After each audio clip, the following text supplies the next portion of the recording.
Telugu Desam party చేస్తున్న హత్య రాజకీయాలకు వైసీపీ భయపడే ప్రసక్తే లేదని అనంతపురం జిల్లా వైసీపీ అధ్యక్షుడు అనంత వెంకటరామిరెడ్డి అన్నారు. జిల్లా పార్టీ కార్యాలయంలో ఆయన మీడియాతో మాట్లాడుతూ వచ్చే మంగళవారం రోజున వైసీపీ అధినేత జగన్ రామగిరి మండలం పాపిరెడ్డిపల్లికి వస్తున్నట్లు వెల్లడించారు. పాపిరెడ్డిపల్లిలో తెలుగుదేశం పార్టీ అరాచక శక్తులు వైసీపీ నేత లింగమయ్యను దారుణంగా హతమార్చడంపై ఆయన తీవ్రంగా స్పందించారు. తెలుగుదేశం పార్టీ ఎప్పుడు అధికారంలోకి వచ్చినా ఇలాంటి రాజకీయాలు కనిపిస్తుంటాయన్నారు. పల్నాడు ప్రాంతంలో ఇప్పటికే అరాచకం రాజ్యమేలుతోందని, ఇప్పుడు ఉమ్మడి అనంతపురం జిల్లాలో కూడా అలాంటి పరిస్థితి తీసుకొస్తున్నారు అన్నారు. అనంతపురం జిల్లాలో జరుగుతున్న ఘటనలకు చంద్రబాబు బాధ్యత వహించాలని ఆయన సమాధానం చెప్పాలన్నారు. జిల్లాలో వైసీపీ శ్రేణులకు ఖచ్చితంగా అధిష్టానం అండగా ఉంటుందని, దానిని చెప్పేందుకే వైసీపీ అధినేత జగన్ పాపిరెడ్డిపల్లికి వస్తున్నట్లు ఆయన తెలిపారు. నిన్నెందుకు పరిటాల సునీత గారే చెప్పారు, స్వయంగా మాకు మెజార్టీ లేదు, వీళ్ళు బలవంతం చేస్తున్నారు, అందరినీ తీసుకొని పోవాలంటున్నారు ఎంపీటీసీలు అంటే, మాకు మెజార్టీ లేదు అని స్పష్టంగా చెప్పడం జరిగింది. ఆమె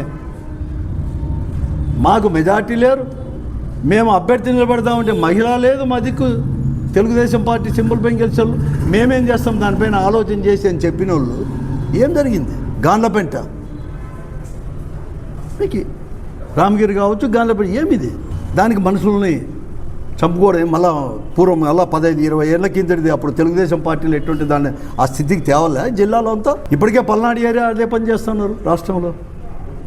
ఈ జిల్లాలో కూడా, ఉమ్మడి జిల్లాలో కూడా అదే పని. నేను ఎస్పీ గారిని కూడా అడిగినాను, ఇద్దరు ఎస్పీలను కూడా, రేపు పొద్దున్న ఎమ్మెల్యేలో లేకపోతే అధికార పార్టీ వాళ్ళు మీరు పోలీస్ స్టేషన్లు తీసేసుకోండి అంటే ఆ నియోజకవర్గాల నుంచో ఆ మండలాల నుంచో పోలీస్ స్టేషన్లు కూడా తరలించేదానికి కూడా మీరు సిద్ధమైనారా అని నేను అడిగాను.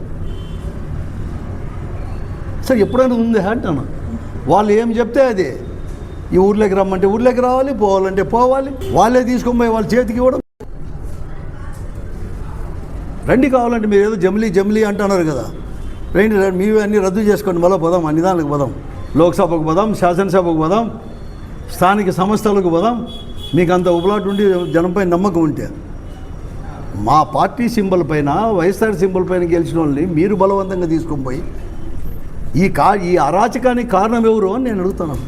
చంద్రబాబు నాయుడు గారే మా ఆన్సర్ చెప్పాలి. ఇప్పుడు మీ బెదిరింపులకు, మీ అరాచకాలకు ఇవేం కొత్తవేం కాదు. ఈ జిల్లాలో మేము చూస్తున్నది మీరు అధికారంలో ఎప్పుడు ఉన్నా కూడా ఇవన్నీ కూడా చూస్తూనే ఉన్నాం.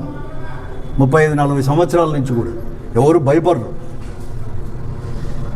నిన్ననే ప్రూవ్ అయింది ఈ రాష్ట్రంలో 51 మంది అంటే 30 మంది కూడా మళ్ళీ అంతకు గెలిపించుకోవడం. కానీ ఏ పరిస్థితుల్లో కూడా కడకు పోలీసు వాళ్ళ ఆఫీసర్లు చెప్పినా, పెద్ద అధికారులు చెప్పినా కూడా ఎన్నుకోకుండా చేతులు ఎత్తిన విధానం పార్టీకే.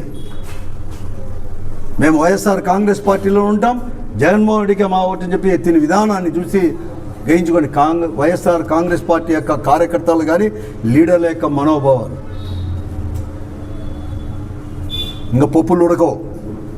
ప్రజా సమస్యలపైన కావచ్చు, లేకపోతే మీ అరాచకులపైన కావచ్చు, మీరు పోలీసు వాళ్ళు అందరూ కలిసి వచ్చినా కూడా ఎదుర్కోవడానికి వైఎస్ఆర్ కాంగ్రెస్ పార్టీ కార్యకర్తలు మేము అందరూ నాయకులు సిద్ధంగా ఉన్నాం జగన్మోహన్ రెడ్డి నాయకత్వంలో అని చెప్పి నేను చెప్తా ఉన్నాను. రేపు నిన్న జరిగిన రామగిరిలో గ్రామంలో కూడా, రామగిరి మండలంలో ఉండే పాపిరెడ్డిపల్లి దానికి కూడా ఆ బాధిత కుటుంబాలని పరామర్శించడానికి కూడా స్వయంగా